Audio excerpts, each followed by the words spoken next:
আমরা কি আওয়ামী লীগকে ক্ষমতা আসার জন্য 3 বার 4 বার সমর্থন দিয়ে সাহায্য করি নাই? তাহলে এত কথা বলেন কেন? আমরা আমাদের নেতার সাথে নেতার কথা না শুনে মাননীয় প্রধানমন্ত্রীর সঙ্গে আলোচনা করে আমরা সেদিন নির্বাচন এসেছিলাম। সেদিন এই আওয়ামী লীগের অনেক সিনিয়র নেতা আমাকে বলেছেন, এই চুন্নু মাথা খারাপ হয়ে গেছে, মাথা খারাপ হয়ে গেছে, দেশের অবস্থা দেখো না, নির্বাচন কি হবে সম্ভব? জান থাকবে, প্রাণ থাকবে, তোমরা কি নেত্রীর মাথা নষ্ট, তোমরা মাথা নষ্ট। আওয়ামী লীগের সিনিয়র নেতা নাম বলতে পারবো। আমরা কি আওয়ামী লীগকে ক্ষমতা আসার জন্য 3 বার 4 বার সমর্থন দিয়ে সাহায্য করি নাই? তাহলে এত কথা বলেন কেন? কি সুযোগ সুবিধা আমরা নিলাম? জিএমকে কি সুযোগ সুবিধা নিল?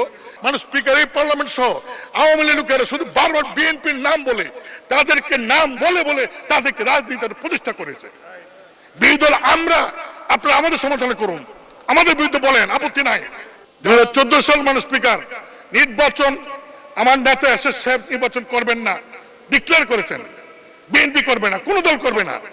সেদিন নির্বাচন না হয় তাহলে একটা মানুষ স্পিকার অগণতান্ত্রিক সরকার আসার সম্ভাবনা ছিল। সেদিন বেগমের সাথে নেতৃত্বে আমরা কতিপয় জাতীয় পার্টির কতিপয় আমরা এমপি, আমরা আমাদের নেতার সাথে নেতার কথা না শুনে মাননীয় প্রধানমন্ত্রীর সঙ্গে আলোচনা করে আমরা সেদিন নির্বাচন এসেছিলাম।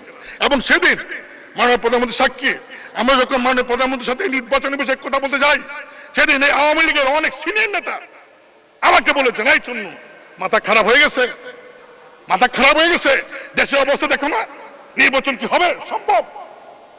জান থাকবে, প্রাণ থাকবে, তোমরা কি নেত্রীর মাথা নষ্ট, তোমরা মাথা নষ্ট। আওয়ামী লীগের সিনিয়র নেতা নাম বলতে পারবো। বলেন কি? মাননীয় প্রধানমন্ত্রী বললাম, মাননীয় প্রধানমন্ত্রী কি বলে? মাননীয় প্রধানমন্ত্রী বলছেন নো, নির্বাচন হবে, আমরা একটা অন্য কাউকে আসবো সুযোগ দেবো না, আমরা একটা গণতান্ত্রিক পরিবেশ রক্ষা করতে চাই, তোমরা নির্বাচন করো। নির্বাচন করলাম, আমাদেরকে 3 জন মন্ত্রী দেওয়া হলো, আমরা একসঙ্গেই সরকার গঠন করলাম, চললাম। 2018 সালেও আমরা আওয়ামী লীগের সঙ্গে আমরা জোট করলাম, নির্বাচন করলাম। আমরা কি আওয়ামী লীগকে ক্ষমতা আসার জন্য 3 বার 4 বার সমর্থন দিয়ে সাহায্য করি নাই? তাহলে এত কথা বলেন কেন? কি সুযোগ সুবিধা আমরা নিলাম? জিএমকে কি সুযোগ সুবিধা নিল যে আপনারা এইভাবে সমালোচনা করবেন? বিএনপি লোক বলতে পারবে, আমরা বলতে পারবো না। এবং আমার মনে হয় মানুষ স্পিকার এই পার্লামেন্ট সহ আওয়ামী লীগ লোকেরা শুধু বারবার বিএনপির নাম বলে, তাদেরকে নাম বলে বলে তাদেরকে রাজনীতির প্রতিষ্ঠা করেছে। বিরোধী দল আমরা, আপনারা আমাদের সমালোচনা করুন, আমাদের বিরুদ্ধে বলেন, আপত্তি নাই। আমরা আপনাদের বিরুদ্ধে বলবো কেন? আমরা জনগণের পক্ষে কথা বলি, আর আপনারা সেখানে আপনারা চান যে আমরা আপনাদের খোলকা হয়ে থাকবো।